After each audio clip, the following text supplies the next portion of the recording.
You're listening to the Curate Your Life podcast with Temetria, episode 109, the Sunday Scaries.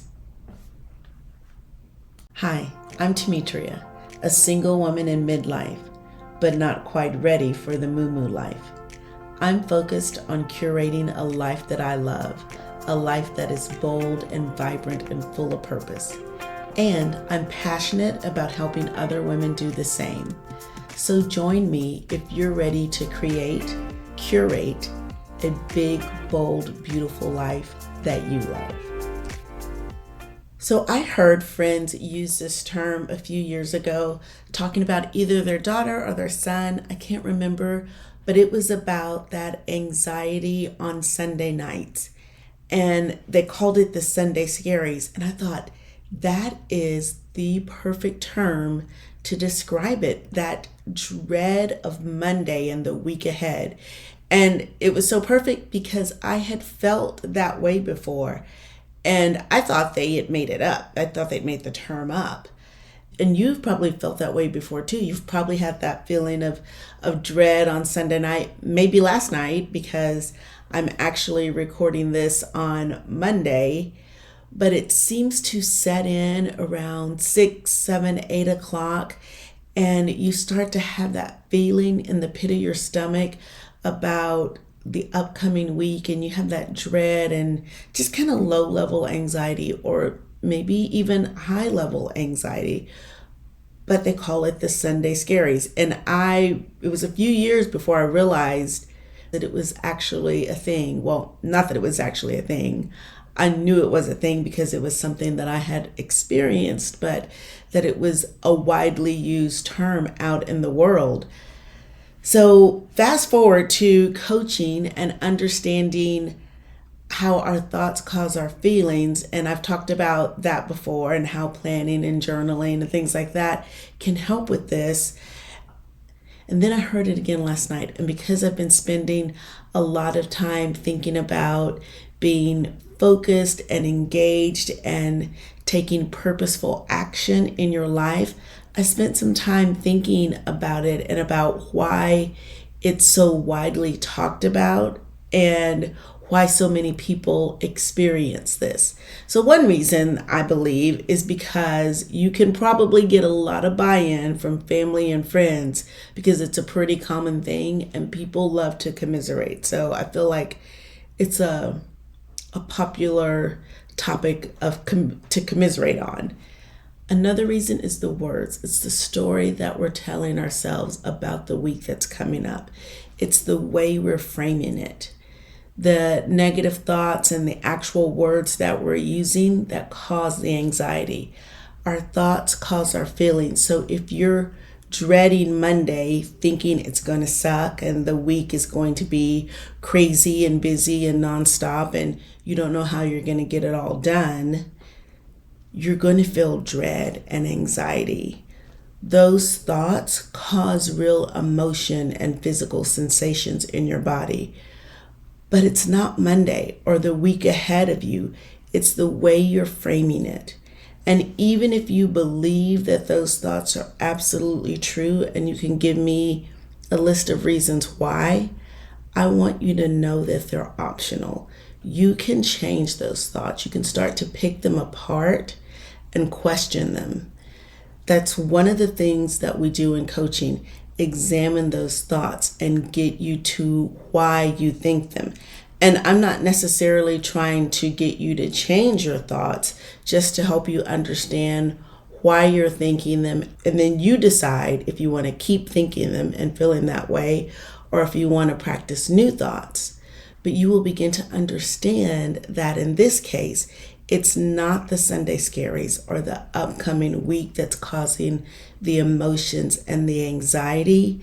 It's the story, the emotion that you're putting on it, that's causing the feelings about your job or your obligations for the week. Because the job or the obligations are just circumstances, and you can start to reframe that. Even if you can't go from it's crap to it's rainbows and daisies, you can get to a neutral place about how you feel about it. And with some work, maybe even to a place to where you feel good about it. And you might not think it's possible because, again, I know I've had those feelings before on Sunday. I can vividly remember like having those feelings in the pit of my stomach on Sunday nights. And I really thought it was because of Monday and the upcoming week. And now I know it was the stories behind it.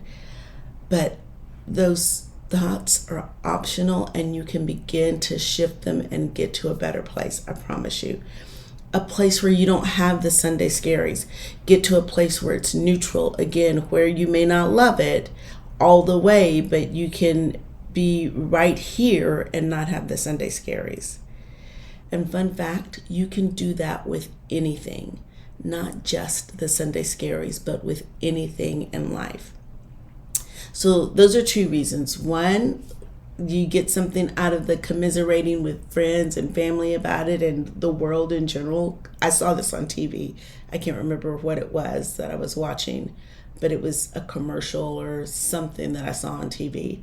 And then the other reason is the thoughts, the stories that you have about Sunday and the week ahead.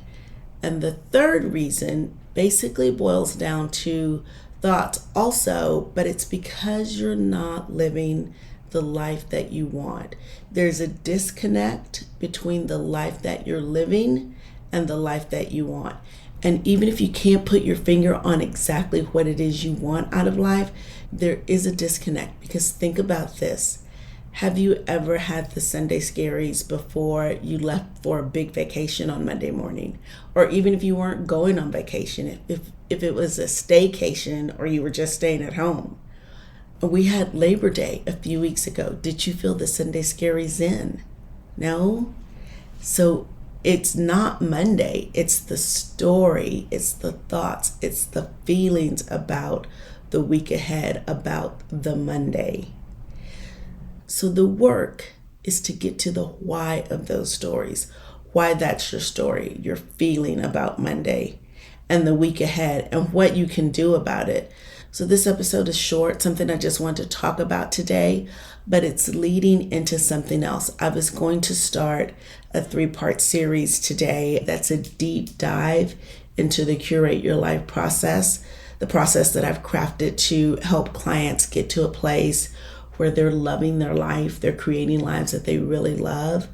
So I was going to start that series this week, but again, I saw the commercial about the Sunday Scaries and wanted to talk about that and thought it would really be a good way to lead into that series. So that's where we are. So I want you to think about, if you did have the Sunday Scaries yesterday, think about Monday and how it actually went compared to the feelings you were feeling on Sunday. Was it as bad as you thought? And if so, why?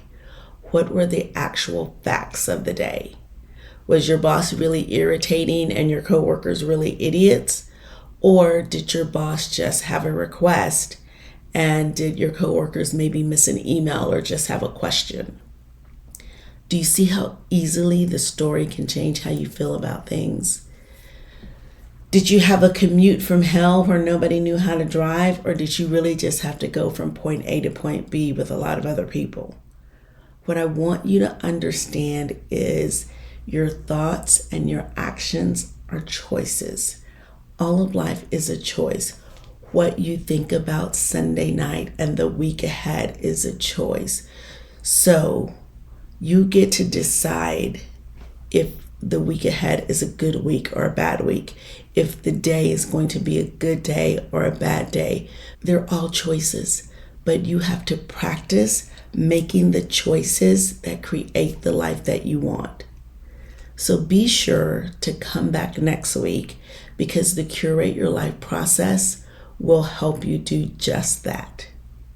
Until next time.